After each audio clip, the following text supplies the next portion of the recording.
All right, welcome again to Social Distillation, the submarine still of the internet, where we attempt to drop the bead and pour white lightning straight onto your brain. What are we talking about today, Samo? Well, we have some Florida report COVID stuff that you wanted to bring forward, and I'm going to segue that into another topic that's real big in medicine, the SSRI debate. Mm. But before that, you wanted to go over Masters of the Air, the new Yeah, Band of as Brothers. yeah, a little blatant clickbait maybe for getting people into this video, but also because it's going to seem like a bit of a tangent, but I Wait, wait, this actually is a good thing because we're talking uh, brain health and body health and everything, and also history in the same thing. We should start introducing ourselves as who we are. I'm a physiologist, a master's in physiology, and a PsyD, doctor of psychology student. And Mhm. Heath is, I'm a historian and a trophy husband. Oh, that's the wrong oh, shirt, but I've got my and a legal expert in training. I So we yeah, we I both have have been backgrounds in certain things, and we're also training to expand our skill set. your nonfiction reading has been witchcraft, and for those if anyone knew by that I mean biochemistry because chemistry is witchcraft, physics is real science, and that is all of has been Did your you not nonfiction. listen to that astrophysics podcast Yes, we were listening to that time? yes, I It's know. it's us real scientists have a problem with the Yeah, because the cosmology really starts to bleed into philosophy and it gets Mhm. weird. Um, Well, and but it's also non-falsifiable at this point. oh yeah. That's one of the reasons a lot of physicists have problems with it. Um, Well, but maybe I'll bring another paper into this discussion later too, because we had a nice discussion in biology of behavior the other night with this paper, Architectures of Neural Circuits. oh, And of course, it's a lot about mapping the brain, but also about AI and how they could use this mapping to make it better and everything. And we had two extremely free will people in the group, and then me and another guy who aren't on the free will bandwagon, but then we had our own internal debate in the group mm, because I think this engineering approach to psychology is why AI is not working and will never work until we develop organic mm, computers. So, interesting. yeah. All So right. yeah, Well, that and then it delves into philosophy there as well. But the point I was leading to was that that's your background. That's your reading and study has been for a long time. That's been your nonfiction reading, and since about the eighth grade, well, my as nonfiction we're reading as has we're been learning more about the politics. medical industry, there's a lot of fiction in there too, as we're going to discuss Well, with the Florida as we're thing. going to discuss today. Yeah, but mine has been politics and history, and the history of politics, because a lot of history is political history. And Um, since in the last, yeah, 12 years or so, they have blended together nicely. We think this is a good pairing mhm. to talk about current events. Well, speaking of current events, let's talk about World War II. No. So, Masters of the Air, I accidentally found because I was ranting about how Amazon Prime can just suddenly change their terms of service and screw you because we have this big long legalese that says we can do whatever we want and you're screwed. And now there are ads. When you are one of, if not the richest company in the world, helped tremendously by what we'll talk about in a little bit with the lockdowns. Well, you And know what? Let's just do a whole episode about that mhm, because you brought up a point before why Amazon vanity can project. lose Yeah. money on shows to virtue signal because they're such a massive company. Hmm. Well, maybe they couldn't lose as much as they thought, and this is the backlash from it, and they're putting it on the customer. Yeah. Yeah. Yeah. Yeah. So for anyone who doesn't have Prime, they have suddenly done what Discovery Plus did when they first launched, which was that Discovery Plus did this at the beginning, so there was no duplicity there of there's a 4.99 tier that has ads and there's a 9.99 ad-free tier. Well, uh Prime just suddenly did that and the base tier that everyone had that everyone was paying for is now includes ads. They're not as obnoxious as YouTube ads at least, but it has them. Anyway, the point was my wife said, "Well, why don't you see what's on Apple Plus?" And I was like, "What?" You've had a free subscription for several months because you had to get a new phone because you're an idiot. She didn't say this part because you're an idiot and you dropped your phone in Galveston Bay. I was like, oh yeah. So if you get a new iPhone, you get a I was several there. It month happened, subscription. Yeah. and he felt You, like an idiot. so um I had heard, I had completely forgotten that this was coming out, but I had heard like a year ago that they were finally doing the next installment, so to speak, of Band of Brothers, which was going to be about the 8th Air Force, the strategic bombing group, the American strategic bombing group in England that did daytime bombing during World War II. And it just came out and they're releasing it once a week. And I thought, well, okay, since I've got this subscription, let's check it out. Couple of points on the show itself that boggles my mind is that while I was going down this rabbit hole last night, I found this interesting video that someone did about the Pacific and about digging around because HBO is not that transparent to see just how much money the Pacific cost HBO. Because adjusting for inflation, the Pacific, which started filming, I think, in 2007 and came out in 2010, adjusting for inflation, it is still the most expensive TV show ever made.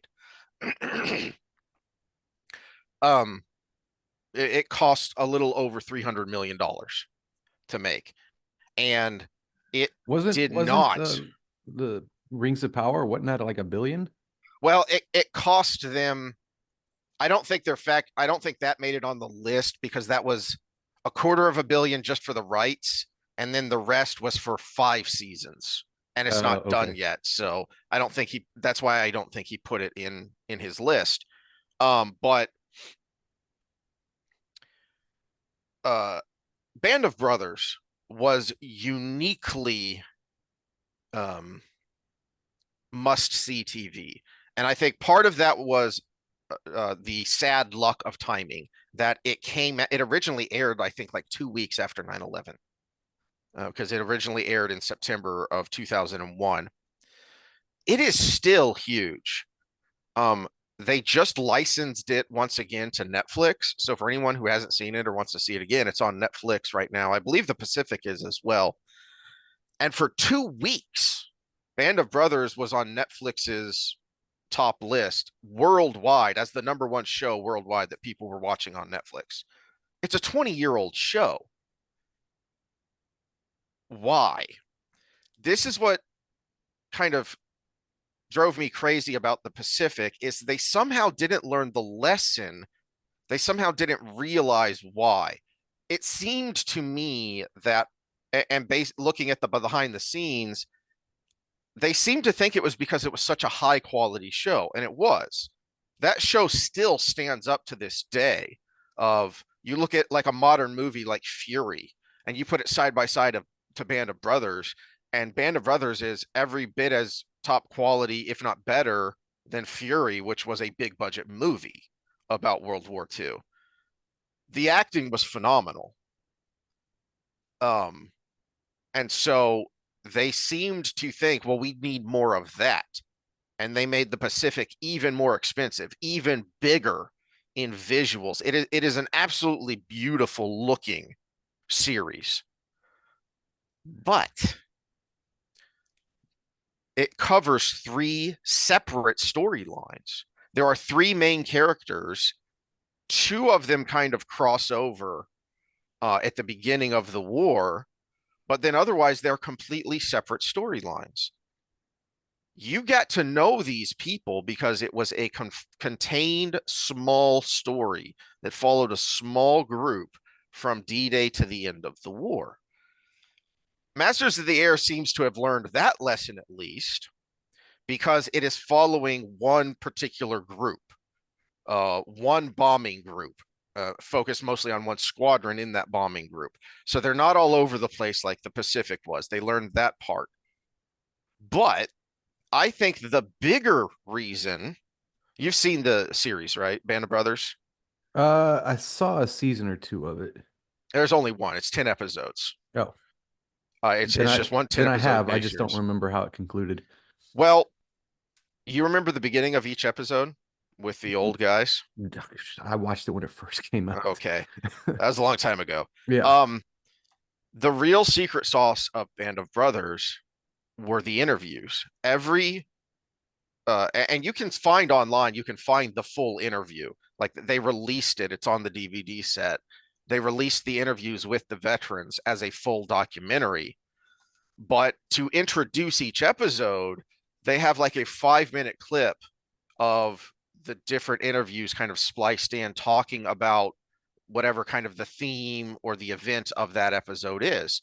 And it didn't dawn on me until almost the end of the series that they don't have any names.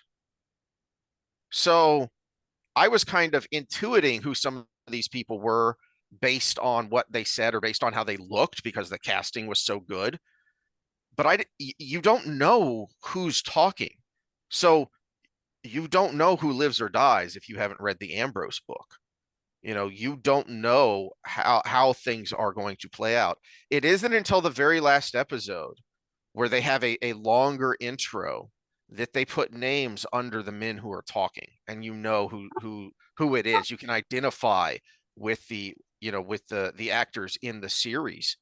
And that's what really made it so impactful. That's what made it a cultural phenomenon, is that it's not just that you're saying at the beginning based on the book by Masters of the Air is based on a book called Masters of the Air. Oddly, though, the guy who is the narrator, the character who is the narrator of the series, rather than having these veteran interview intros, they have one of the actors as a narrator, and he also wrote a book. That guy who was the lead navigator of what was called the Bloody Hundredth, because they suffered so many casualties. I don't know why they don't also say based on his book. Maybe they didn't want to pay him money, but I digress. Um,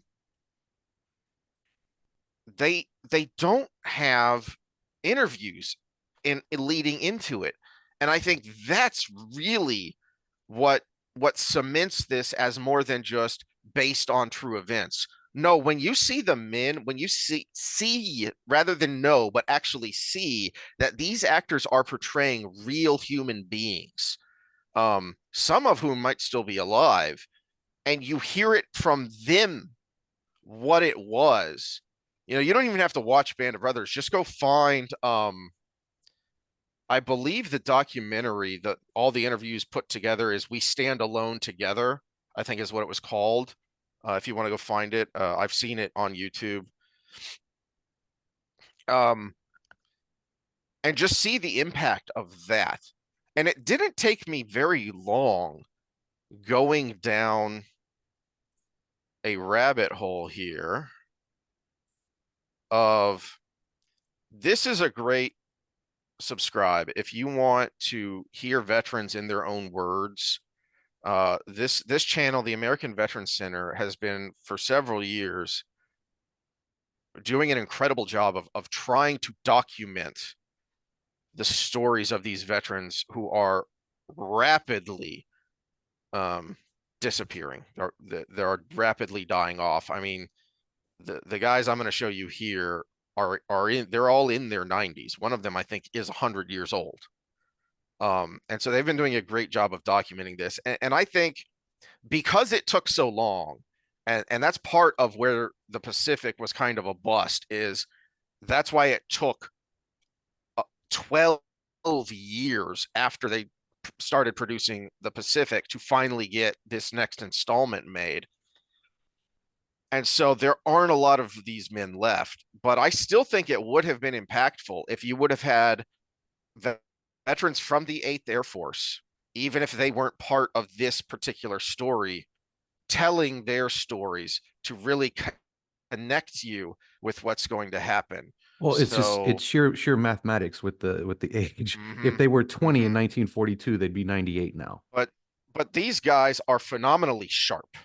Hmm. Um, here's 99 years old when this video was made.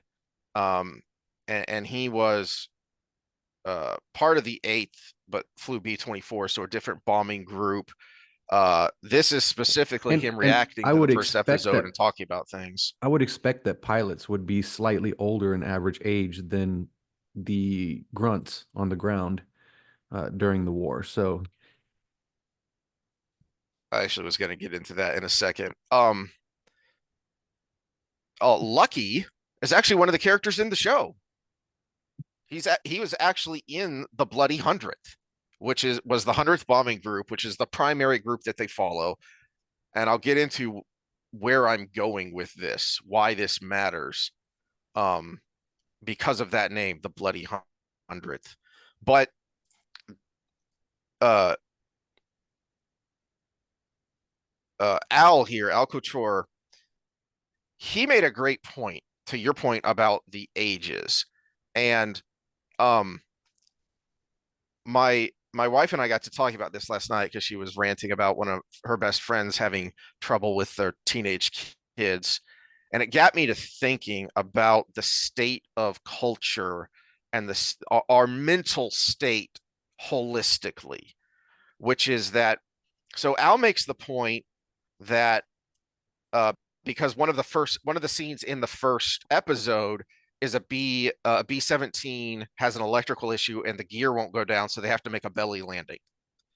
Um, and once it's clear it's not going to blow up, the ground crew comes in and they've got to assess the damage and figure out how quick they can get it fixed. And so he made the point that you're a pilot. I think he was 21 at the time, he said. So you're a 20, 21, 22-year-old pilot. So you've got to do all this insane crap up in the air, all this stuff you have to deal with. And then when you land, you're turning your plane over, this thing that is your lifeline in the air. You're turning this over to a ground crew that's 18, 19 years old.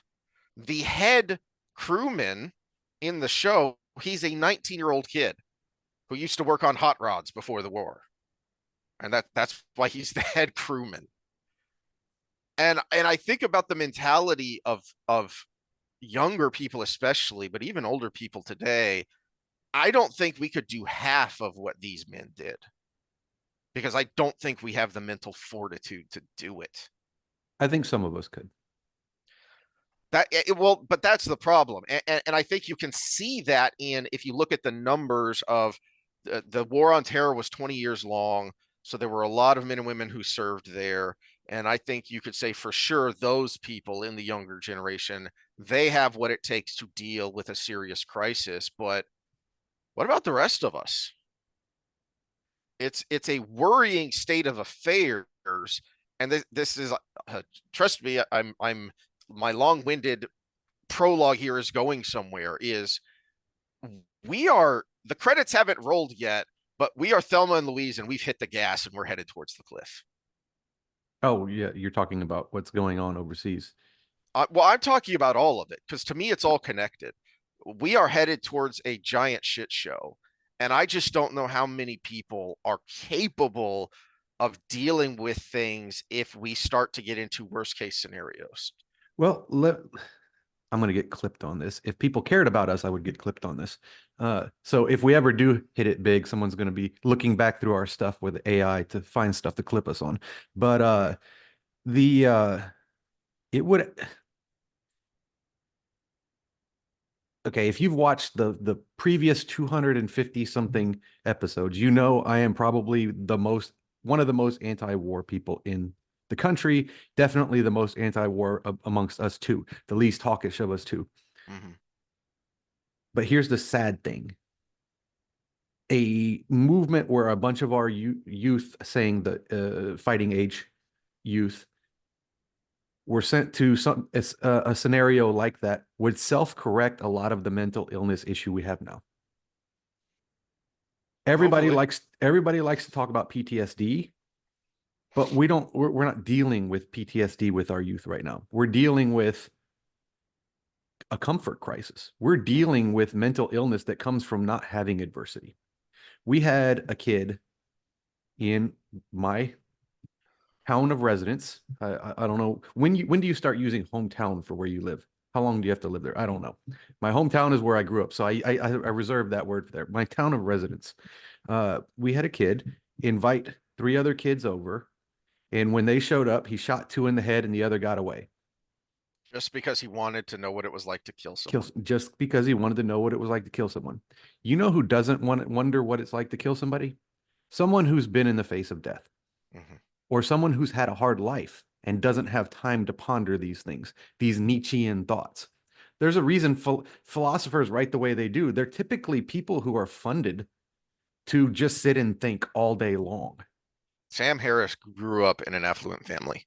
You Yeah. know, he's the modern example Well, I'll give you a of better that. example. Karl Marx. Yeah, Ingalls funded everything he did. In fact, Ingalls wrote him, and don't quote me on who died. It was either his wife or his mother. It was a female very I close think it to was him. his mother. His mother died, and he wrote Marx to basically vent in a letter. And Marx's response letter was, "I need some more money." These are the kind of people who write philosophy, Hmm. and it's people who with real struggles don't have time to think about that kind of thing. In fact, realistically, if I'm going to bring myself in, I philosophize a lot, but it's after I've gotten past the hard life and now it's a little bit more comfortable and I have time to think. And fortunately, I'm able to actually reflect on those hard times a lot just to kind of keep myself in balance. But no, it would a very harsh situation, I will say. Not sending our kids to war is the only answer, but a harsh situation that forced our boys to grow up quick. I actually am confident a very large number of them will. A lot of people are like, oh, I need my anxiety meds, or oh, I'm so depressed, are going to have a lot different outlook once, what would Patton say, when you put your hand in a pile of goo that used to be your best friend's face, right? Hmm. Hmm. It's you're gonna realize that not getting the latest Call of Duty right when it came out was not that big a deal. Yeah. Speaking of real trauma, Don't let start a me. war just to help, just to get people off antidepressants, by the way. Yeah, that'd be a bad idea. Yeah. Um, I've got this. I'm not going to share with sound, so we don't have to worry about copyright claims. But I just want to show a little intro of this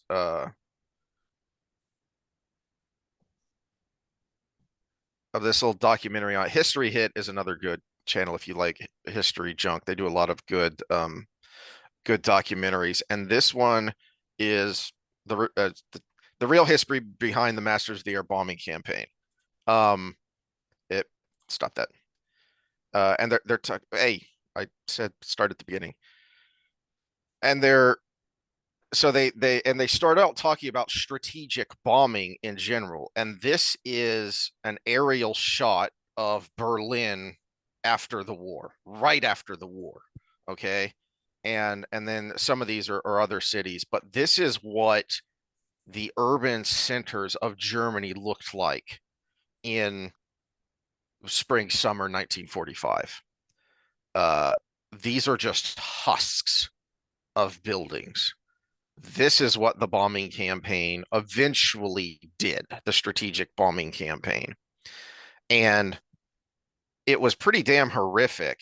And there is a serious argument to be made that this was a war crime, especially on the part of the British, because Bomber Harris was purposefully targeting civilians.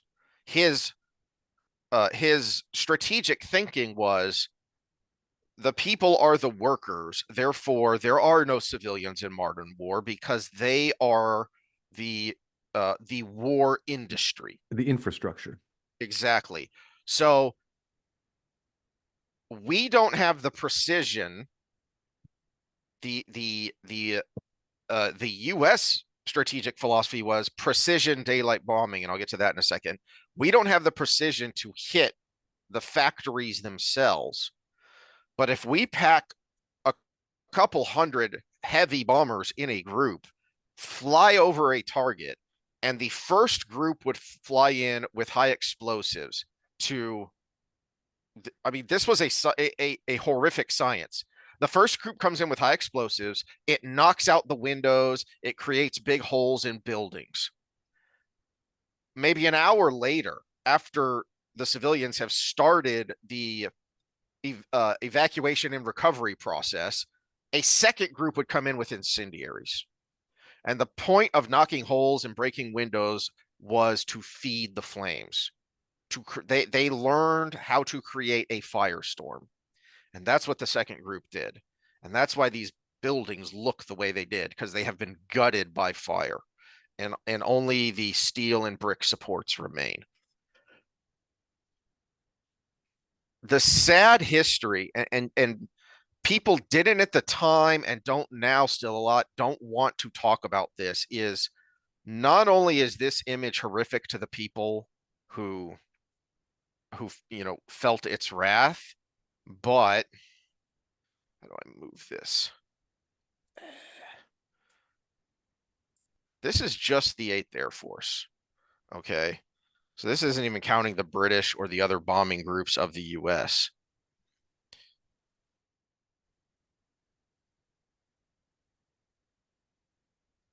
So the 8th Air Force had a two-part mission: destroy the German Luftwaffe, cripple Germany's war-making capabilities.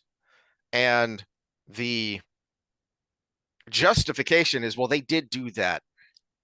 They didn't really, because all through 1942 and 43, the Germans just kept moving their industry underground or moving it into more rural areas, separating it out so that it wasn't concentrated. And it really wasn't until 1944 that they started to make an impact from that first point. Because it wasn't really until late 43 that they had enough long range fighters, P-38s and P-51s, to escort the bombers all the way to the target instead of halfway to the target. And really, it wasn't the bombing itself, it was the fact that the bombers drew the Luftwaffe fighter cover, and then the fighters could engage, such that by the end of 1944, the Allies had pretty much total air supremacy. There just weren't any fighters left of you know worthwhile strength and skill to do anything to the bombing groups, and they were able to bomb at will. But even then, if you look at the studies that were made by the Air Force in the post-war years, only something like 10% of all bombs landed within 100 yards of their target. And what was the cost? The reason the Bloody Hundredth is called the Bloody Hundredth uh, is because 26,000 men of the 8th Air Force were killed in action, and another 28,000 prisoners of war.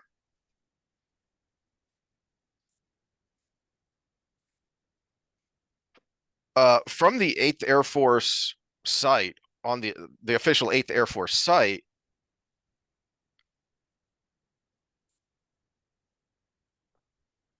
that was almost half of the service members Wow. in casualties. Um, the 8th Air Force Historical Society, I think it's this one. They make the point that it was the highest casualty rate of any command in all of World War II. And that includes, think about how bloody and brutal some of the landings in the Pacific were on the Marines that made those landings. And even Iwo Jima wasn't as bad as a percentage as what the 8th Air Force went through. And it's really obvious if you think about it for a second, because every heavy bomber, you're talking about 10 to 12 men. So you lose a bomber, you've just lost 10 to 12. And you might lose 100 bombers on some of these big missions that started to fly in 43 and 44. What was the story on the it's one of those life lesson fable stories that I don't know how true it is, but he was an engineer for the bombers in Britain, but I think he was Hungarian or something. And all the bombers were coming back and they were wanting to add armor to these planes. And they were like, "Oh, well, all these bullet holes are, we need to add armor." And he was like, "No, no, add armor where there's not bullet holes, because those are the planes that didn't come back." Yeah. And so, whether it's true or not, it's a great lesson. No, it's true. I don't remember the details of it, but it is true. Um, but the other side of that illustrates the thinking of the time, the narrow thinking, the failure to learn lessons. Germany tried this in World War One. They tried terror bombing London, and it didn't work. And the thinking of the proponents of the time was, well, we just don't have the technology. In the interwar years, now we've made bigger bombers that can carry bigger payloads. Now it'll work. At the beginning of the war, it wasn't working, and the casualties were astronomical. The British figured this out real quick, and that's why they switched to nighttime area bombing. You see this in the show. They make a point to show this, the Norton bomb site. And I'm trying to remember, my grandfather, luckily, he was slated to go to the 8th Air Force. And there's a flip of a coin. The reason I'm here today is because he scored so well in his bombardier training that they kept him behind to become an instructor. And he spoke very highly of this thing. And again, this is one of the reasons people kind of don't want to learn lessons, because it would be uncomfortable. You don't want to tell your grandfather that all of his friends who graduated and went overseas and never came back, they died for nothing. Hmm. That cost, both in material and men, would have been better spent somewhere else, because you're talking about a near 50% casualty rate for the 8th Air Force to spend 2 years basically doing nothing Well, except killing civilians. except killing civilians and getting themselves Yeah, so killed. add Yeah. add that body count to the casualty of doing nothing. So now, and part of the reason for that was the Norton bomb site was truly a scientific miracle of its age. All right. So for anyone who doesn't know, this was a very secret bomb site. If you were going down, the bombardier's first priority, rather than getting out, was to destroy the bomb site. Then he could bail out, because they did not want the Germans to get a hold of this. Because what it was basically one of the first analog computers. Is it would calculate distance. So you would point the sight at your primary target, and it would calculate your distance from the target, your altitude, your airspeed, and so it would know when to drop the bombs so that they would fall on the target. And the real genius of it is that it would slave it, the plane's autopilot would slave to the navigator. So you'll see this if you've watched Memphis Belle or if you watch Masters of the Air, you'll see this. The pilot will switch on autopilot while he's taking flak and tell the navigator the plane is yours, because the navigator, in adjusting his sight, would adjust the plane. So it was a remarkable technical achievement. The problem is that wasn't enough, because the bombs are still dumb bombs. The Hmm. bombs are still bound by, and you'll see it. They do a good job of showing you this, because you'll get camera shots of the bombardier sights, and it's doing this. Well, yeah, because you're getting buffeted by wind, you're getting buffeted by flak, uh, you're getting buffeted by the plane's own vibrations, because you have 4 giant propeller engines. So there are all these reasons, if you think about it in hindsight, why daylight precision bombing was a myth, why it could never work. But it the people at the time so badly wanted it to work. And if you look at Germany at the end of 1944 through 1945 and you say, see, look at what we did, you don't want to say this was a myth.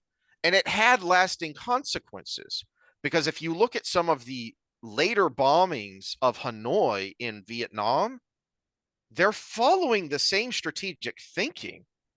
And it's what got a lot of pilots killed or let them spend quality time in the Hanoi Hilton. As much as I dislike John McCain because he was a shit senator, it infuriated me when people made fun of him for the way his posture and the way he moved. Hmm. Did you know that the reason he did that is because he had his shoulder severely broken because he was suspended by his wrists in the air for days at a time. That happened because the same strategic thinking that led to the Bloody Hundredth earning its nickname, the Bloody Hundredth, was never corrected. You see where I'm going with this? Yeah, I'm trying to bring a picture up real quick. Yeah, because this is a place that I just recently visited. You can go. This is not in Berlin. This is in Nuremberg. But you right, this is a church you can go to, be inside, and they have all of the steps of. See if I can make that picture bigger. All the steps you can see the rebuilding process, but this is what it looked like after those bombings. Look, it's level. Look at how built up this was around it, and everything is just completely leveled at that point. And you can, Yeah. I mean, it's free. You can go visit it.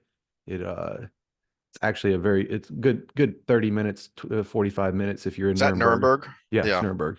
Well, yeah, if you take a trip to Germany, go see that.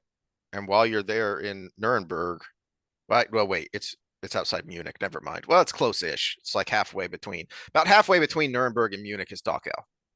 Hmm. And go see that because that's part of why the bombing was justified because the Germans were the bad guys and they started this and they were doing terrible things. So part of the rationale, part of why you put so many young men in unnecessary peril was for you wanted to get even.